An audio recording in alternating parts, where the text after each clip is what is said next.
le champagne, un vin blanc, fait avec du raisin rouge qui ne pétillait pas. Le champagne est un vin un peu compliqué puisqu'il est blanc et il est fait à majorité avec des raisins de rouge. Sauf quand c'est du chardonnay, ça s'appelle du blanc de blanc. Donc ce vin est fait un peu comme les autres, c'est-à-dire qu'il faut le presser, le fermenter.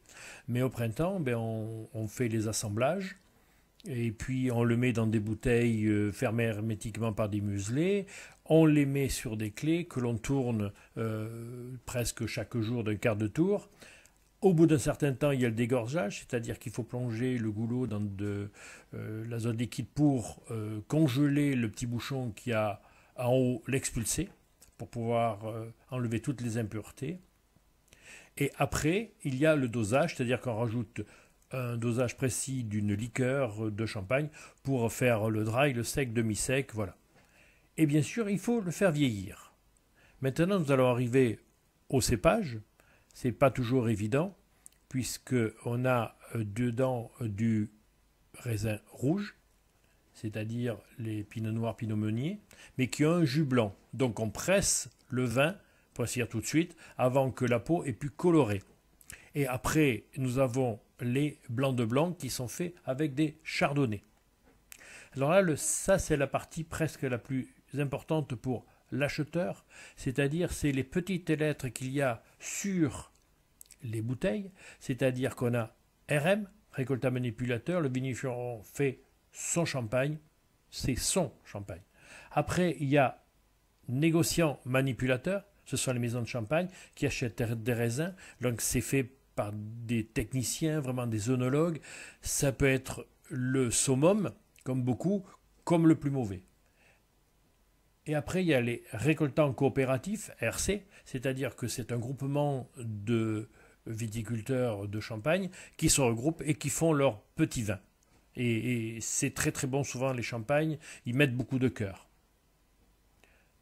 Société de récoltants, c'est un peu pareil que les récoltants, c'est une GAEC. Et ici, il y a MAND, ce sont des marques d'acheteurs, de négociants, de distributeurs. C'est ce qu'on trouve souvent dans les produits pas chers, c'est à éviter. Si un viticulteur ou un manipulateur fait du bon champagne, ça coûte très très cher et il ne va pas le vendre ce prix que l'on trouve des fois à moins de 10 euros. Alors après, bien sûr, je vous ai parlé de dosage, c'est-à-dire qu'il y a un tout petit peu de liqueur dedans. C'est une liqueur qui est élaborée, bien sûr. Donc pour faire du brut, il y a entre 0 et 1,5 %.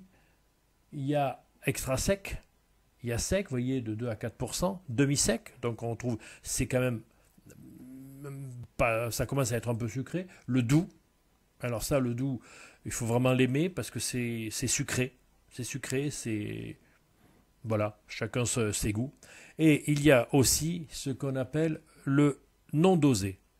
Et ça, c'est une nouvelle mode, c'est-à-dire qu'il y a le champagne brut tel qu'il est récolté, on ne le dose pas, c'est-à-dire qu'on le dégorge, on met la bouteille et c'est fini. Voilà, la vinification est très complexe et longue, parce qu'il faut faire vieillir dans des bouteilles, voilà. Et petite anecdote, il y a aussi un vin rouge dans le champagne, mais un vin rouge classique qui s'appelle le Bouzy, et qui est très très agréable à boire. Il n'est pas très connu, mais il est très bon. Merci d'avoir regardé ce petit clip, mais nous sommes avant tout une entreprise de gestion de CHR. Vous pouvez nous contacter pour une analyse d'exploitation de votre restaurant ou nos logiciels de gestion. Vous pouvez nous téléphoner au 06 75 10 86 42 ou regarder notre site coach-resto.fr.